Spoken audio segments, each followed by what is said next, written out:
Good afternoon. I'm Stephanie Moore, Project Manager for the Association of Community Cancer Centers.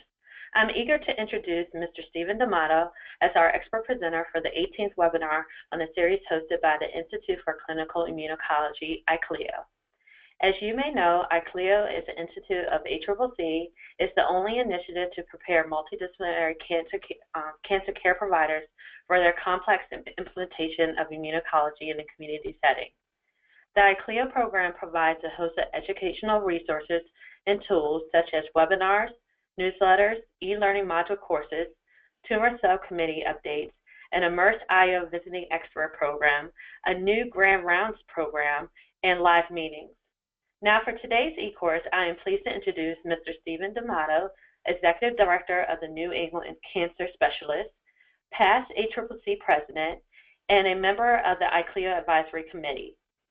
He is also a Clinical Associate Professor at the University of Tufts College of Medicine. He serves as a member of the Maine Medical Center Institutional Review Board in Portland, Maine, and he has an experience in clinical oncology for 30 years in both hospital and private practice settings. He has extensive knowledge in EMR implementation, utilization, and practice management. Mr. D'Amato has lectured extensively on pain management, end-of-life care, and oncology practice. He is a board member of the Community Cancer Center in South Portland, Maine, a nonprofit organization providing education and support to cancer patients. He earned his undergraduate degree from the Massachusetts College of Pharmacy in Boston, Massachusetts. As for a few housekeeping notes, please feel free to submit questions to our presenter by typing your questions in the box on your dashboard. I will pose questions to Mr. D'Amato at the end of the presentation. The webinar will be archived and available on the ICLIO website by the end of the week at accc-iclio.org. Now I'll send it over to Steve to kick off the webinar.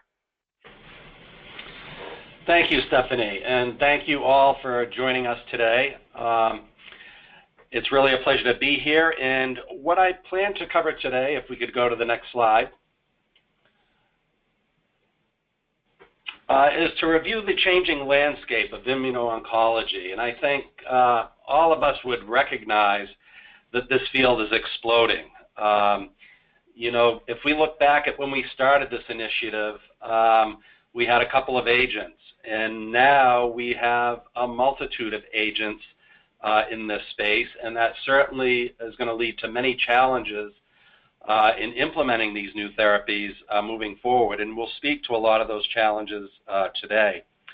I would like to cover some of the best practices in various domains of practice related to immuno-oncology, and I'd like to bring up a new concept, something that we've come up with in our practice, and it's really the integration of palliative care in immuno-oncology, because I think what we're starting to see is patients living longer due to these therapies with some other comorbid conditions that really require the integration of palliative care with primary care teams, and we'll speak a bit about that.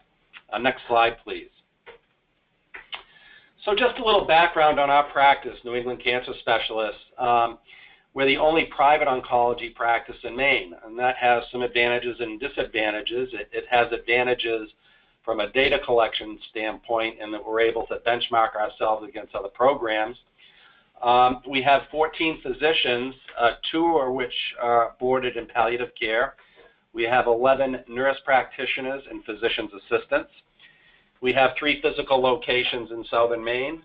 And we're one of the 7 come-home practices initially, and we are currently an OCM participant like many of you. We're a certified oncology medical home. First it was through the COC, and recently we obtained NCQA designation as an oncology medical home, and we're COPE certified. Our visions revolve around quality, value, and innovation.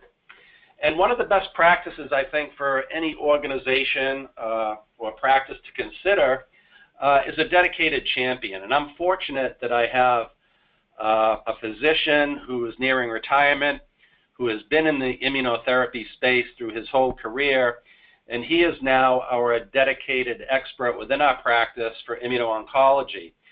And that helps in many, many ways.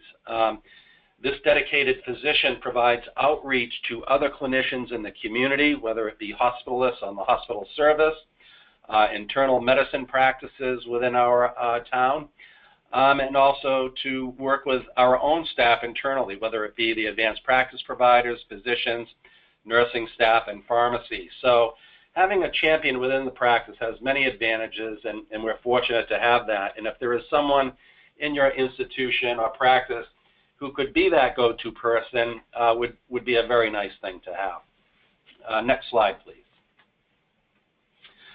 So we have lots to think about. And as I go through this presentation today, I think it'll become quite clear what the challenges are. Even for those experienced in immuno-oncology, there are challenges. And I think, you know, with ASCO's release of information yesterday afternoon, and I think what we'll see at the meeting upcoming in Chicago in June 2nd, I think we're going to learn an awful lot more about immuno-oncology and where these agents are headed, new agents in development, and where we're going with this. So next slide, please. So one of the most important domains, I think, that's been identified by ACCC and ICLIO, certainly as this program has started initially, is the need for clinical education. And, you know, I think that could not be more important than it is today. When I look at the list of agents that are hitting the market, those about to hit the market, and the disease states we're now using these agents in, education is extremely important, and it's going to be extremely important for us to keep up with a number of indications, products, dosing, and so forth, as we'll go through today, to make sure we're up to date in utilizing these agents. So, you know, even dosing changes. You all have seen where we've gone in some disease states from milligram per kilogram dosing onto flat dosing. Certainly, staff needs to be educated on those changes. Regimens need to be updated, and questions that we get when to change to new dosing from previous dosing. And so again, there are some disease states where milligram per kilogram dosing persists, and then there's others where it's flat dosing. And so there can be confusion unless staff and clinicians alike know these differences and are educated on the differences.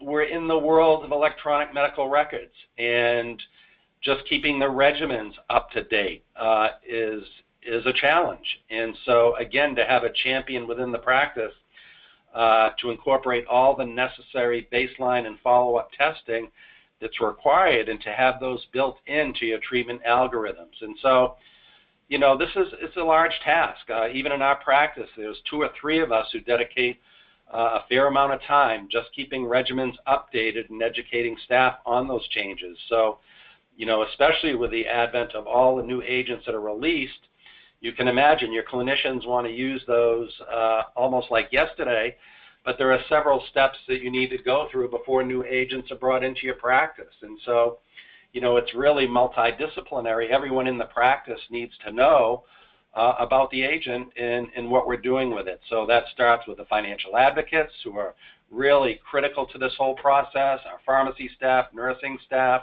our billing office. You know, everyone needs to be on board when these agents are brought on, so that we can bill effectively and manage the patients effectively as these agents come on board. So regimen maintenance is really important. Adverse event tracking, something we all do. Ways to identify your patients as IO patients. I think certainly as we get into OCM models, like the come home model, where we have 24/7 access to our medical record and our physicians are on call for anything that happens with our patients, it's important that we know which patients are receiving immunotherapy, because that will have a large impact on the decision tree as these patients call in with adverse events. And so we have an internal triage system where we bring patients in every single day for adverse events, but it's important to identify those IO patients and the toxicities, the unique toxicities that they can see. And certainly that's going to have an impact on OCM. So for the OCM practices, you know, not only is it cost we're dealing with, we're also dealing with the downstream adverse events that happen with these agents. Fortunately, severe events are rare, but they do happen. I mean, even though these agents are well tolerated, There's many toxicities, as you know, and they can be severe. And so if we can prevent patients from getting to the ER and come to us first to manage those toxicities, again, in the spirit of OCM, that's going to be very important. We'll go through some management algorithms for IO toxicity. I think every practice should have a management algorithm in place for their clinicians and staff to work with.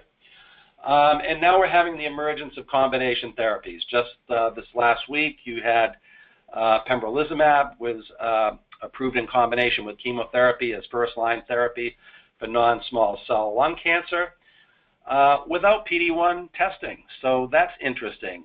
As we get into PD-L1 testing, as we get into that, you know, the confusion surrounds that testing algorithm. And so, again, education and staying up with the literature on all of this is very, very important in the IO space. Next slide, please. So immunotherapy for malignant disease. Just looking at this slide, you can see the number of agents that we have. And so the monoclonal antibodies to date work in different ways. So certainly they can target tumor cells. So rituximab we're all familiar with, alemtuzumab, ofatumumab, obinutuzumab, brentuximab, daratumumab, alotuzumab, all targeting tumor cells. I say bevacizumab, an older agent with a caveat for targeting angiogenesis, and ramucirumab. And then we have agents targeting growth and differentiation, and we look at the whole list of agents there. So certainly the list grows and grows. And then we have the antibody drug conjugates we're familiar with, and then the targeting immune checkpoint inhibitors. And just think back when we started this initiative, what did we have? We had one or two agents. The first one was Pembro, then Nivo at the end of 2014. So we're only like 2 years into this, and look at the number of agents that have been released. And that list continues to grow. So that speaks to the educational needs, and it really speaks to the operational needs that we need to consider as all of these agents come on board. Next slide, please.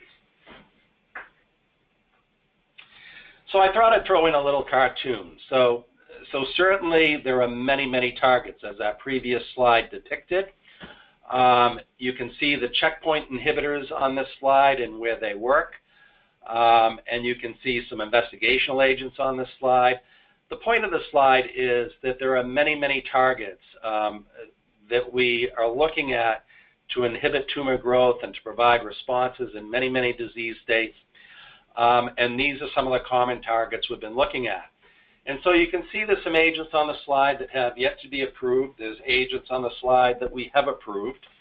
But you can see where they work in relation to the various targets that we have. And certainly, when we start combining these agents with either other immuno-oncology agents or with chemotherapy, that changes the whole landscape from a toxicity and patient management standpoint.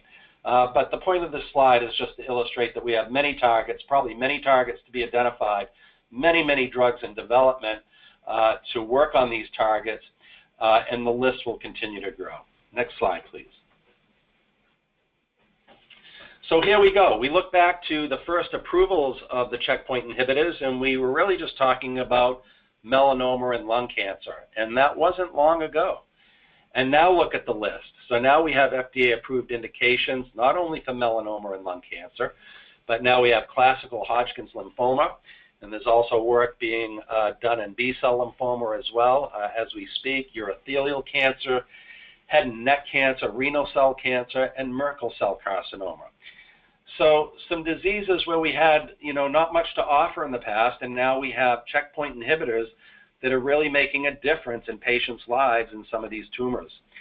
Not yet, but soon, you'll see microsatellite instability colon cancer and other cancers, hepatocellular carcinoma, and there will be others. There's also work being done in adrenal cortical carcinomas. There's some anecdotal evidence, but it's impressive. And as I mentioned earlier, I'm sure we are going to see a lot more released at ASCO. Next slide. So pharmacy considerations. So being a pharmacist, I always have pharmacy considerations, and pharmacy is just one domain of practice. There are many that we deal with, but for pharmacy, I will tell you that since the release of the first immuno-oncology checkpoint inhibitor, I started to see our inventory climb, and it continues to climb. And I don't need to speak to this audience on the cost of pharmaceuticals. That's a topic in itself. But when you multiply these IO agents and add them to your inventory, you see the inventory start to rise. And that speaks to effective management of your on-hand inventory and how we manage this very expensive resource. And I would refer you to Dr. McBride's webinar on specialty pharmacy managing immunotherapy access, cost, and patient expectations. I put the link there. I reviewed that presentation prior to this one last week, and it's an excellent presentation that I encourage you all to take a look at, and that'll give you some pearls on this topic. But I look at my own, as I look at my own organization, it's how do I maximize the use of these agents and how to save the system money. And so there's ways you can do that, and it's not for everyone. Certainly, I think a lot of us might look at vial optimization, not only for immuno-oncology agents, but for other expensive pharmaceuticals. That's a way to save money.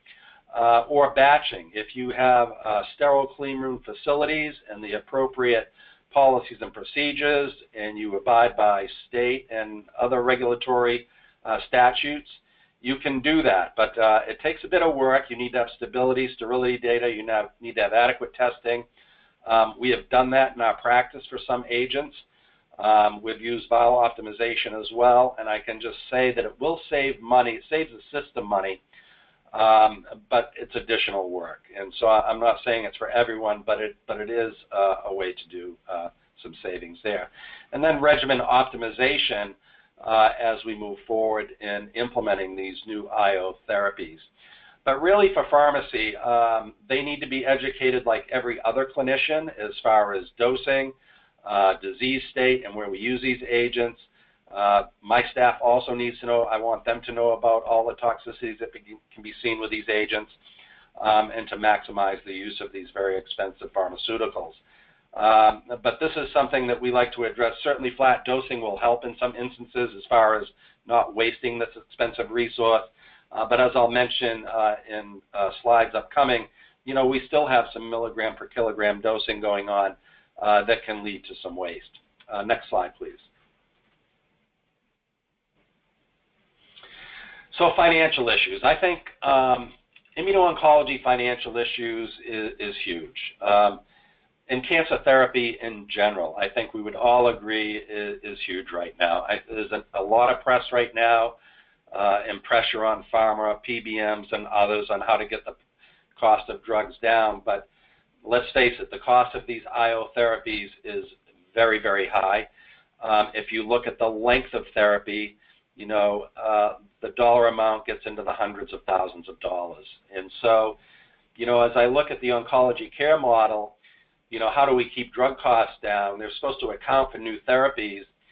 You know, I'm concerned that they'll be unable to keep up with the slew, the onslaught of these new therapies, you know, to make it right in OCM. We'll see how they attack that.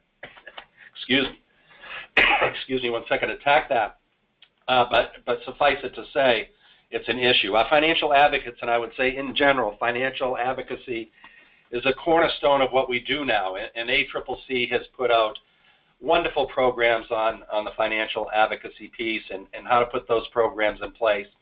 And really, every single one of our patients needs to see a financial advocate prior to starting treatment. And the financial advocates are the ones that are tuned in to all of the pharma resources available for all of these agents, getting patients enrolled in the appropriate programs, really analyzing the financial status of every single patient as they find out, you know, other needs that our patients have that they're instrumental in getting to our patients. And so, you know, certainly having your financial advocates in this process is incredible and needs to happen.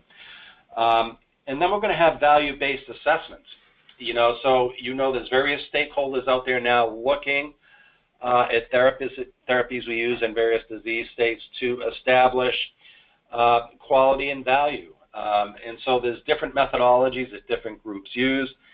certainly, as you look at some of these organizations who are doing value-based assessments, I think from ACCC's perspective and others, we want to make sure that this information is vetted by appropriate stakeholders that are knowledgeable in the space, that really have a boots-on-the-ground approach to the use of these agents in various disease states, and really highlighting their true benefit in patients.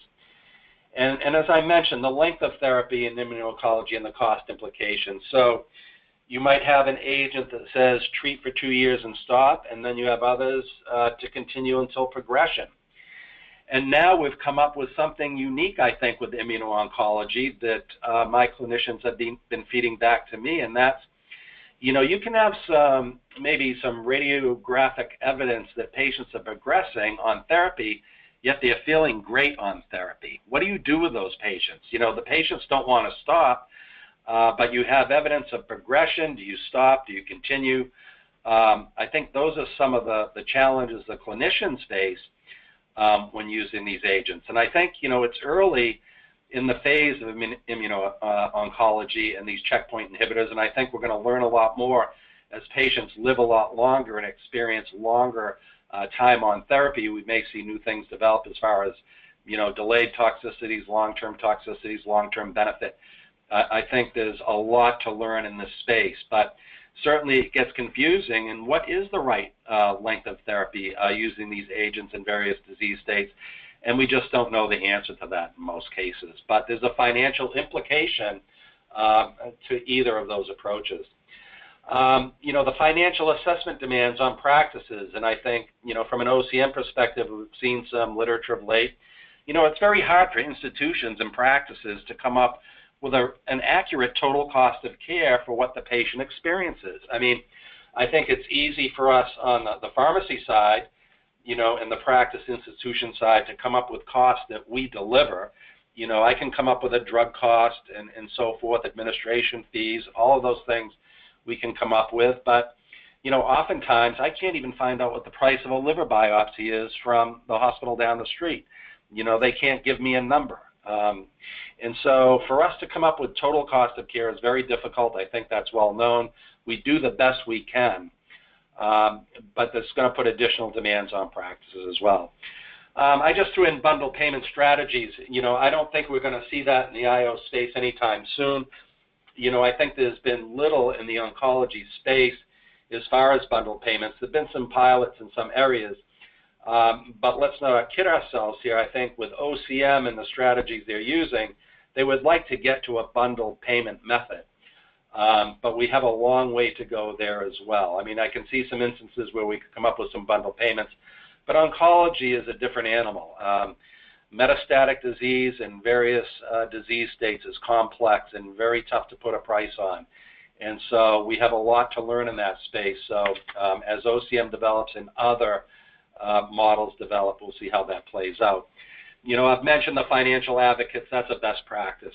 We need them in all of our practices, and not just for immuno-oncology. Off-label use of these agents. Right now, the companies have been pretty liberal, I think, with providing drug for off-label use and getting drug to us. So access, at least initially, has been okay in the IO space with the newer agents.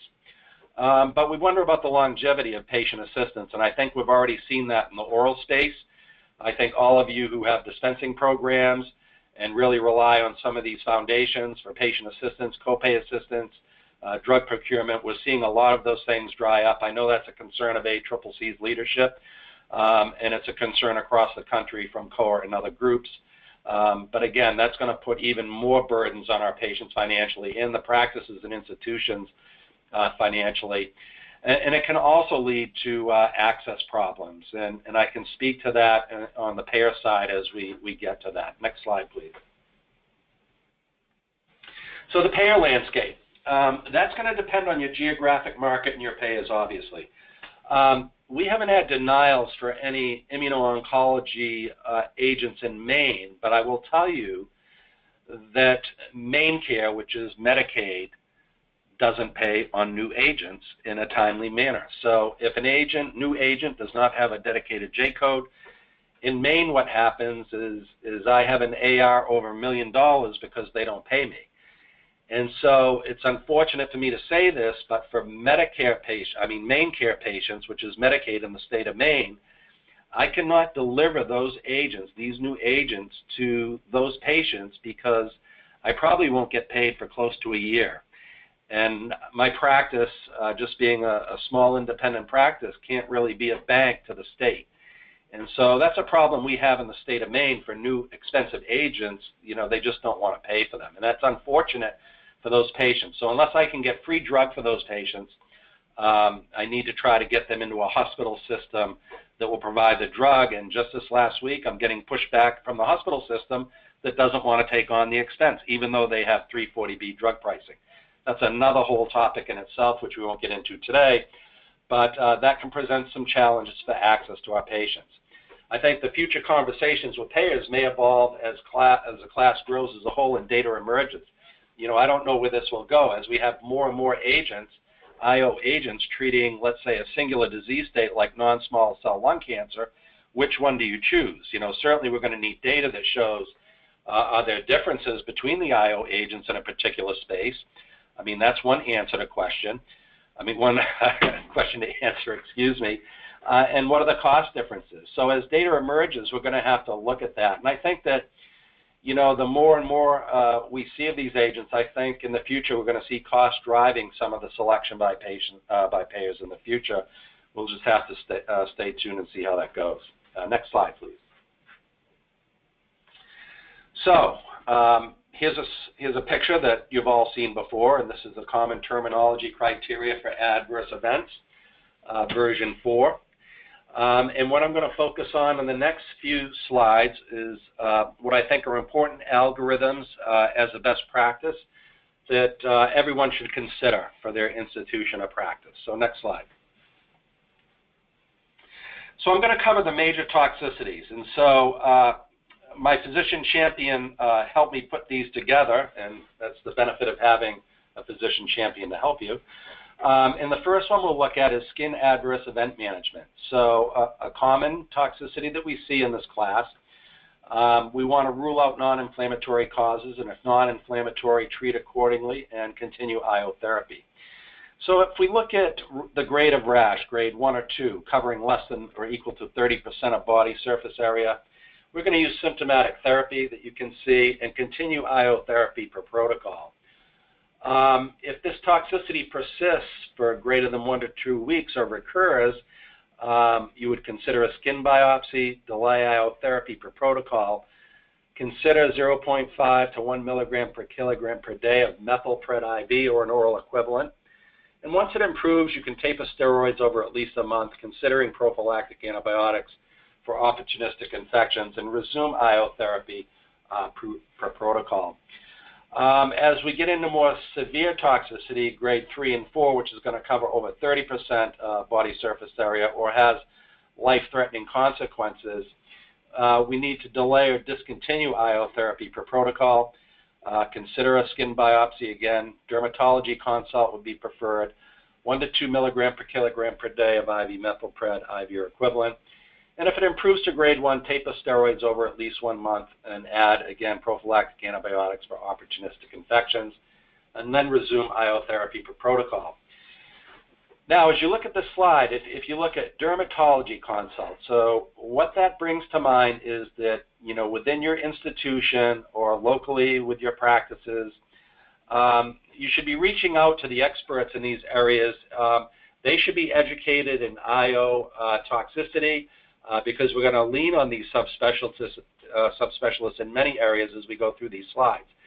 So I think it's important to have those subspecialists engage with your practice or institution and be knowledgeable about the toxicities of IO therapy so that they can be a resource for you when needed. Next slide, please.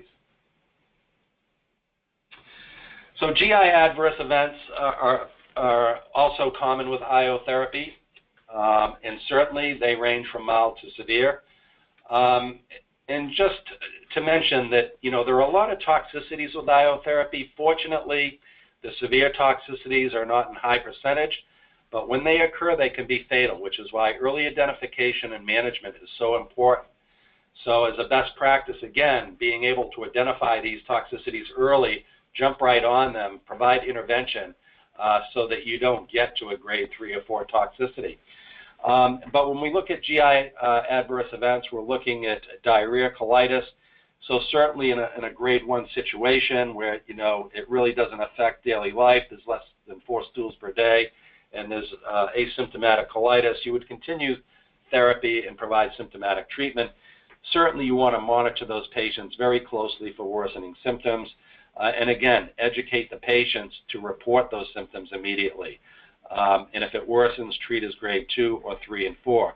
And as we move down the slide, you can see with grade 2 toxicity, certainly the diarrhea increases in frequency.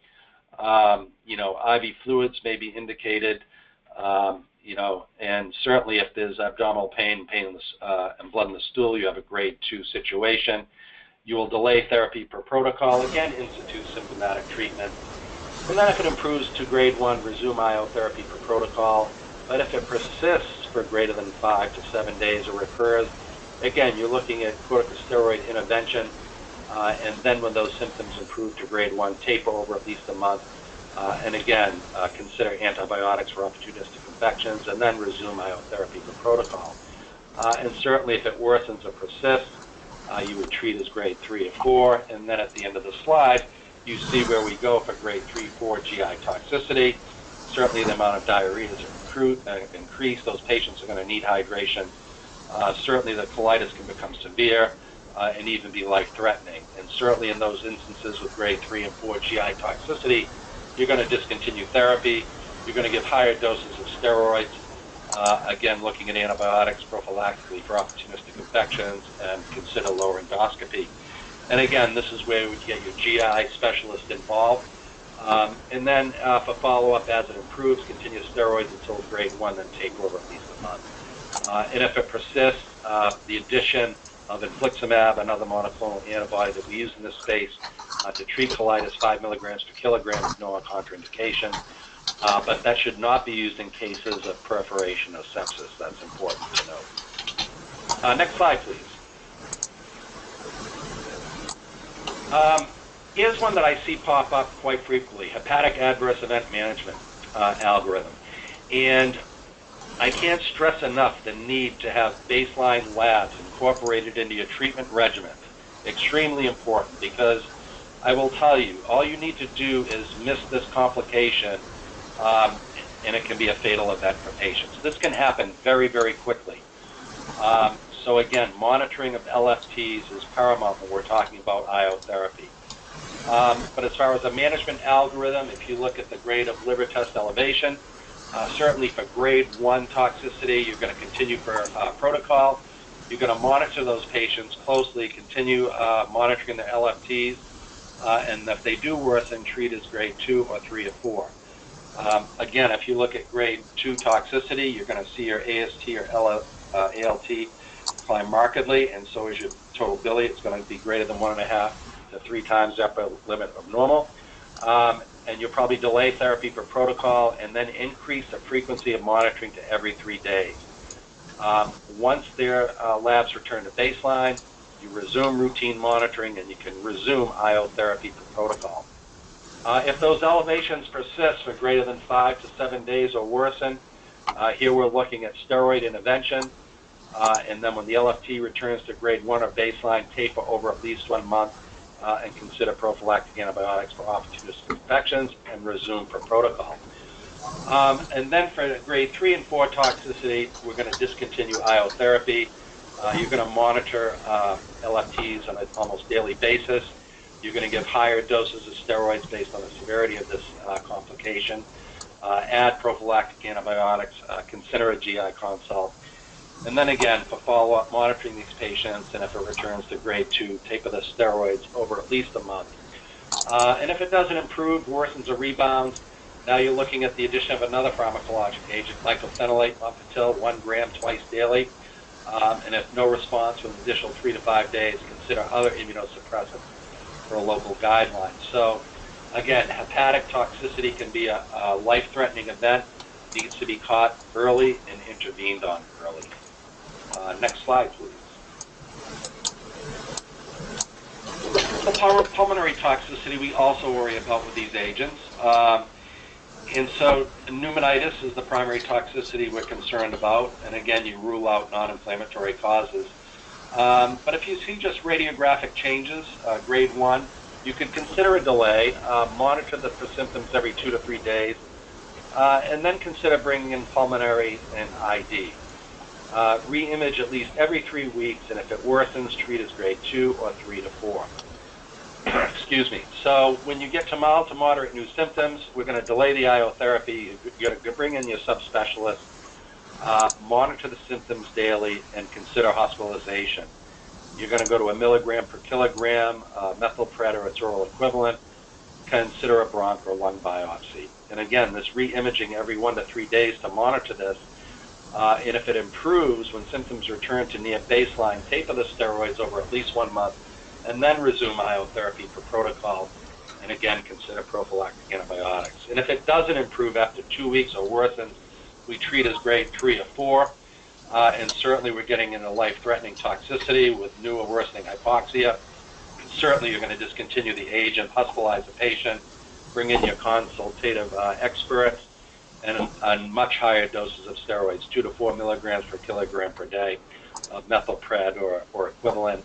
Again, the same approach for opportunistic infections. Consider bronch lung biopsy. And then you're looking at a very long steroid taper if the patient improves. And if they don't improve after 48 hours or it worsens, the addition of additional immunosuppression, infliximab, cyclophosphamide, IVIG, or mycophenolate. So you see a common theme here as we move through toxicity management. You know, steroids, and more steroids, but steroids are the cornerstone of managing a lot of these complications. Next slide, please. So endocrinopathy management algorithm. So TSH, another lab that should be incorporated in your treatment regimens at baseline and for continued monitoring.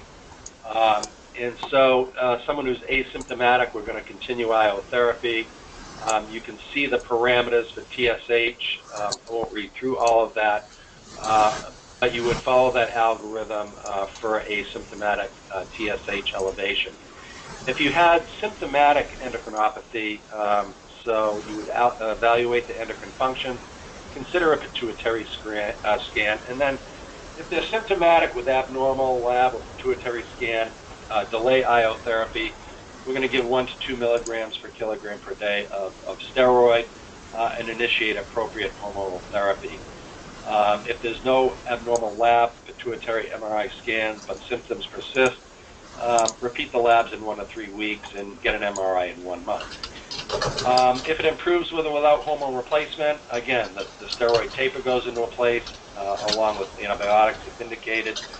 Resume the IO therapy per protocol. And patients with adrenal insufficiency may need to continue steroids with a mineralocorticoid component like Florinef. If there's a suspicion of an adrenal crisis, severe dehydration, hypotension, shock, out of proportion to what the patient's experienced during their current illness, you're going to delay or discontinue the IO therapy, rule out sepsis, stress dose steroids with mineralocorticoid activity fluids, get your endocrinologist on board, and if that's ruled out, then treat as above for the symptomatic endocrinopathy. Next slide. And then we have renal adverse events. Certainly monitoring serum creatinine, again, a lab that should be incorporated at baseline and routinely as patients are on these therapies. But certainly for grade 1 abnormalities where you're looking at a creatinine that's elevated, but only 1.5 times baseline, you're going to continue and monitor therapy. And then if it returns to baseline, you just continue routine monitoring of creatinine clearance. And if it does worsen, we're going to treat it as grade 2 or 3 or 4. So here we're looking at grade 2 or 3, more elevated creatinine clearance, serum creatinine levels. We're going to delay the therapy, monitor the creatinine every 2 to 3 days. We're going to initiate steroids and consider a renal biopsy. And once the toxicity returns to grade 1, again, you're looking at the common steroid taper over at least a month. Again, the antibiotics for opportunistic infections and resume IO therapy and routine creatinine monitoring per protocol. And like you've seen in some of these other algorithms, if it persists greater than 7 days or worsens, we're going to treat as grade 4, and there we're going to discontinue therapy, higher doses of steroids, monitor creatinine daily, really get your nephrologist on board. And then if it does return to grade 1, taper over at least a month, and the usual approach with antibiotics for opportunistic infection. Next slide. And then for neurological adverse event management, again, similar algorithm. For grade 1, here we're looking at asymptomatic or mild symptoms, intervention not indicated, continue the therapy, continue to monitor the patient. If it does worsen, treat as grade 2 or 3 or 4, depending on symptoms. So for grade 2 would be really moderate symptoms, limiting instrumental activities of daily living, and you would delay the therapy, treat the symptoms for a local guideline, consider steroids, lower dose steroids, 0.5 to 1 milligrams per kilogram per day. And then once it improves to baseline, resume IO therapy per protocol, and if it worsens, treat as grade 3 or 4. And as you can see on the slide, we're dealing with much more severe symptoms there, limiting daily activities. We're going to discontinue the therapy, get your neurology consult. Again, when we get to grade 3 and 4 toxicities in any of those domains, we're looking at higher doses of steroids here, 1 to 2 milligrams per kilogram per day. Again, with the antibiotics, it's indicated. And then once it improves to grade 2, taper steroids again over at least a month. And if it worsens or there's atypical presentation, consider IVIG or other immunosuppressants that you've seen previously for some of the other adverse events that we manage. Next slide. So, as I mentioned, that speaks to laboratory and testing. And I think this is where we have some challenges. And it probably depends on how your clinic or institution operates. And so I think a lot of clinics like to bring their patients in for same-day labs and then proceed to treatment. That may not be possible with the multitude of tests that we need to run at baseline and ongoing. And so we've had that challenge within our own practice in that, you know, there has to be a fast turnaround time for the labs. And so I think for a lot of the labs that we now incorporate into the IO therapies, therapeutic regimens, they have to be done prior to the day of therapy. And so that presents some logistic problems for patients, especially in a rural state like ours where they may live a great distance away. But that is something we're wrestling with. So sometimes what we'll do now is we try to get the labs done when they're here for, let's say, a visit unrelated to their IO treatment day. Maybe it's an urgent care visit and their treatment is coming up soon. Maybe they're in on the weekend for hydration or some other urgent care problem. We can draw labs then and have them done. But it really speaks to the capability and workflow that you have within your practice, you know, to get the baseline and ongoing laboratory testing done. And again, you know, our nurses now, having been educated on the toxicity of these agents, if they don't have the labs, they're not going to administer the IO therapy. And so it does present a challenge, I think, for workflow and getting those labs done. A lot of clinics have their patients come in prior to a treatment day anyway for their labs. We don't do that all the time. So now we're trying to selectively work our way through that process and get the lab results in time for therapy. But it can present some organizational challenges. And that really speaks to the coordination of all of that testing prior to immunotherapy. Within the community for PD-L1 testing, you know, working with pathologists in the community, I think, is very important, not just looking at Immuno Oncology, but for all of the new agents that we're using that have markers, molecular markers that we need to test for. And really what that's doing is it's putting a premium on tissue.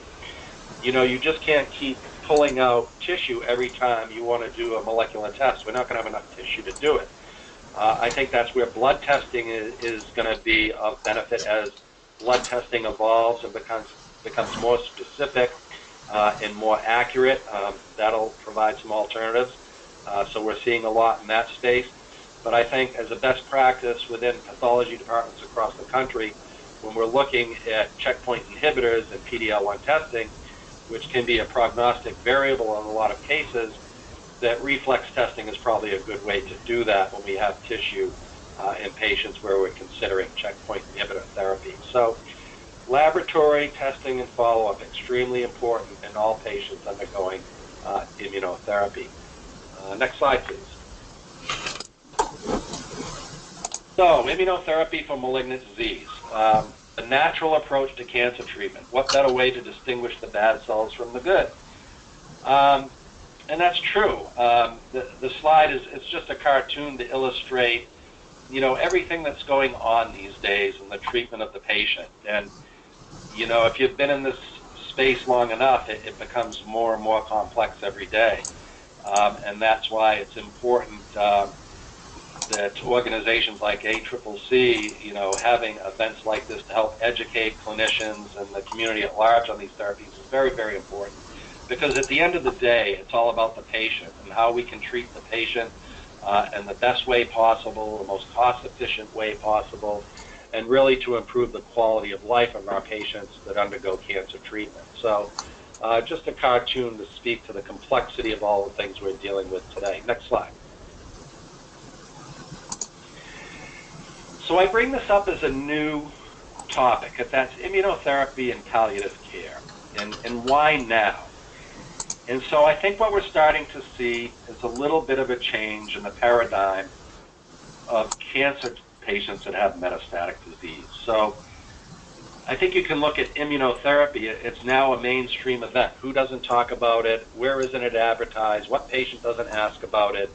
It's on everyone's mind. And we have to also be grounded in reality that, only 25% or so of patients respond to these therapies. So we need better targets, better ways to monitor where these patients will benefit from these very, very expensive therapies. But for now, it is what it is.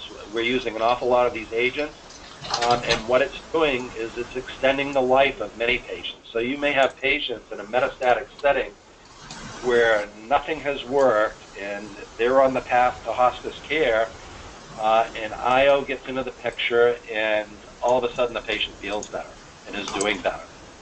And so it speaks to the integration of palliative care with our primary care teams. And that's something we've done in our practice, is to have our palliative care team work side by side with our primary care teams in co-managing patients with grade 4 disease. But they can still be on treatment, and so it's important for our palliative care physicians to know about these toxicities and the agents being used to treat these diseases, because they're going to see more and more of it. And I think patients will live longer than they have historically, and they'll probably be on one of these agents.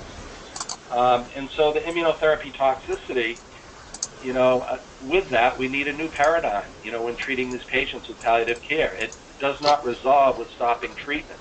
As you all know, so we must actively manage these patients, and it doesn't resemble a toxicity of chemotherapy, as our algorithm slides on toxicity, have shown.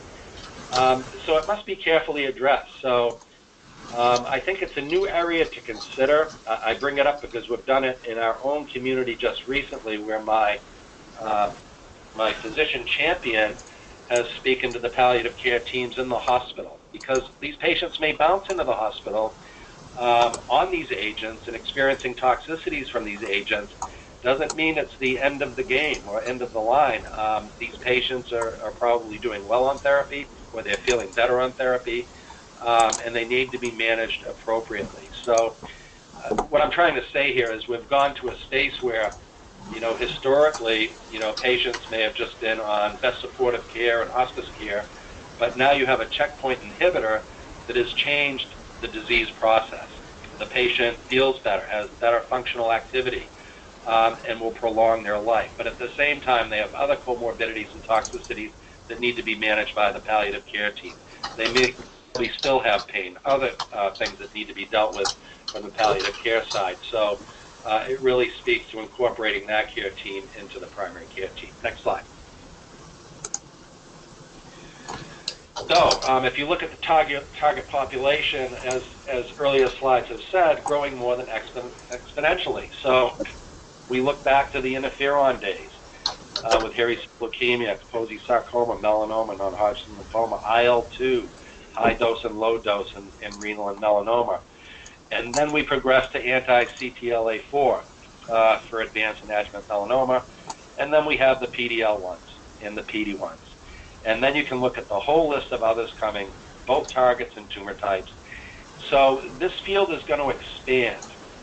And I don't know where it's going to go, but I think that, you know, as we again embark on quality and value-based programs, it's going to be upon us to manage these patients very effectively, to manage the resource effectively, keep these patients out of the hospital when we can, and again, to speak to managing their toxicities in a very early way to prevent them from having some catastrophic events. So, next slide. So, main points for immunotherapy and palliative care is really the goals of treatment of durable disease, control remission, improve quality of life. We're going to see toxicities with this management, so the adverse immune reactions, the autoimmunity that we see.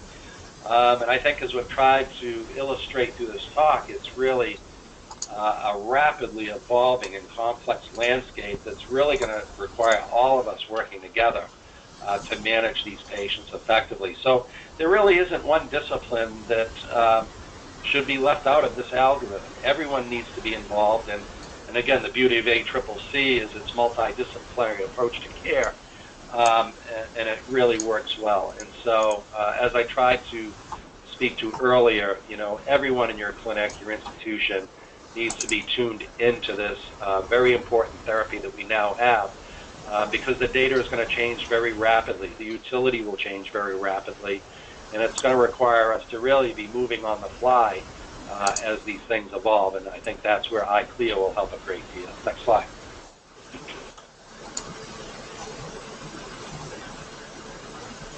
So in summary, to sum up, the immuno-oncology landscape, as you all know, changing very rapidly with many new agents in development for multiple disease states. Certainly there's a huge financial impact on everyone, payers, patients, and providers. The increased educational demands for all providers will need to be met. And I think in the future, palliative care will have a role in integrating with primary care teams to manage patients on immunotherapy. And with that, I would be happy to answer any questions. Thank you very much.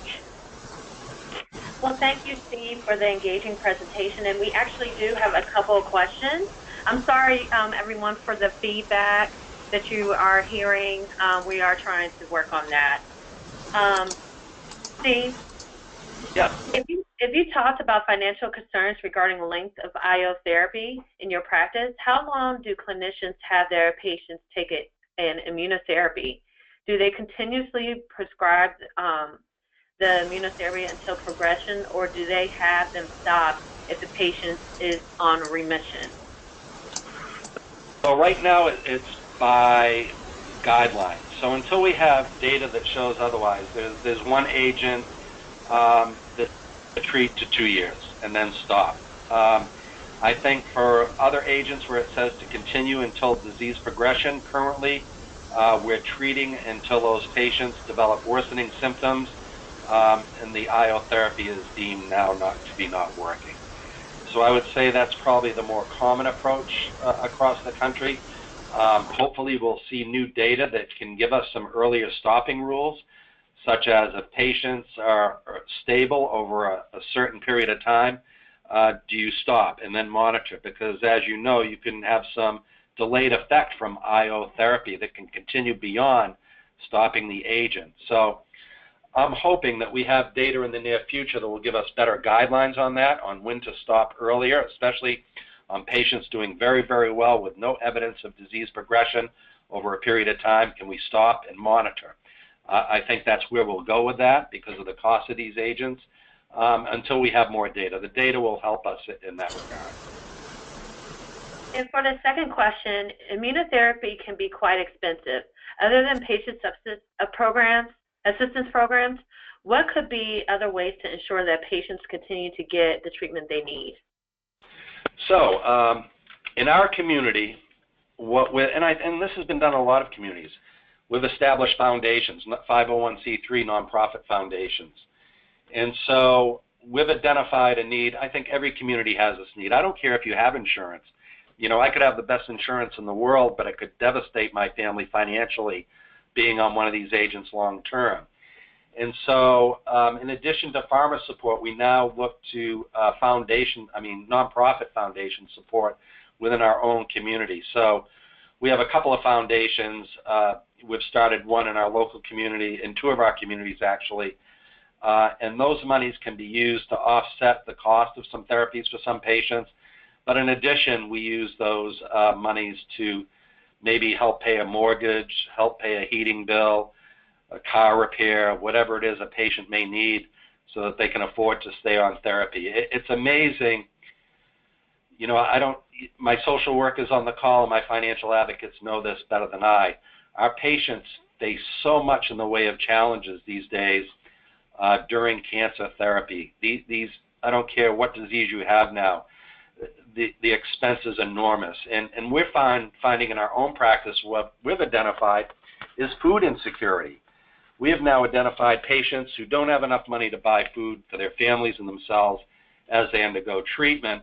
And we now have screening questions on intake, and we have emergency food packs for our patients in our clinic now because we've identified that as a need. So it really speaks to the needs of the patient, and the therapy is just one piece. The challenges these patients have just to have a normal life or try to live a normal life is enormous, and we're doing everything we can to help them. And then does your practice have specific protocols or pathways that they follow to ensure early recognition of IRAs?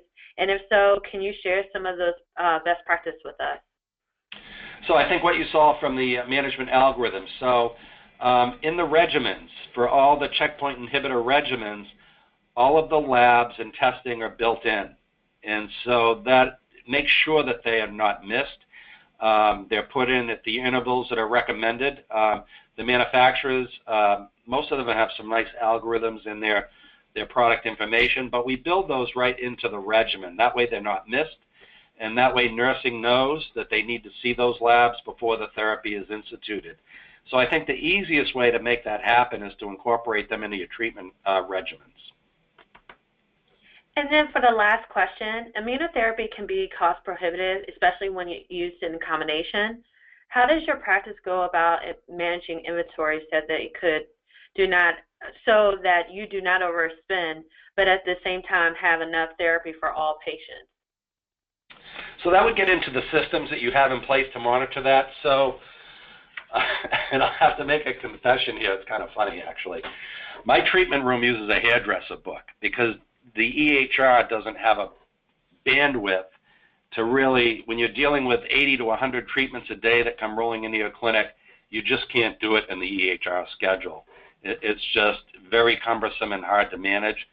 So we have a hairdresser book that is used in our treatment room that our pharmacy works with nursing, and we'll look through the week to see who's coming in for IO therapy and for other therapies as well. That's how we manage inventory so that we don't overorder. In Maine, we're a bit of a disadvantage during probably 8 months of the year because of our weather and shipments that get delayed. And if we try to cut inventory too tight, it could really devastate a clinic day. So a lot of times we have to carry more inventory than we like just due to our geographic location. You know, and as a benchmark, you like to have, you know, on-hand inventory be about 5 to 7 days. If you look at some of the monitoring systems that are out there from some of the GPOs, I think we run around a 7-day on-hand inventory globally. Some practices run high at 12. But the best way really is to have a sense for the amount of, or the number of patients coming in for a particular therapy through the week so you can gauge your inventory management and order accordingly. It's a bit of a labor-intensive process. I don't have an easy one for that other than that, actually. And your EHR systems, depending on the sophistication of your system, if everyone's doing what they're supposed to do in the EHR and they tee up the treatments in advance, you'll be able to generate a report for that. But oftentimes that doesn't get done accurately, and so sometimes it's better to look at the actual treatment book to see what's going on. Sounds great. Well, thank you, Stephen, for the engaging presentation. And thank you, audience, for participating. The webinar and slides will be available on our website at accc-iclio.org shortly, and all registrants will receive an email with the link. Please also register for our next webinar installment on June 27th, where Dr. Lee Schwartzberg will present on the post-ASCO highlights in immunotherapy. Please also visit our website at accc-iclio.org to download and read our latest white paper. Thank you and enjoy the rest of your week.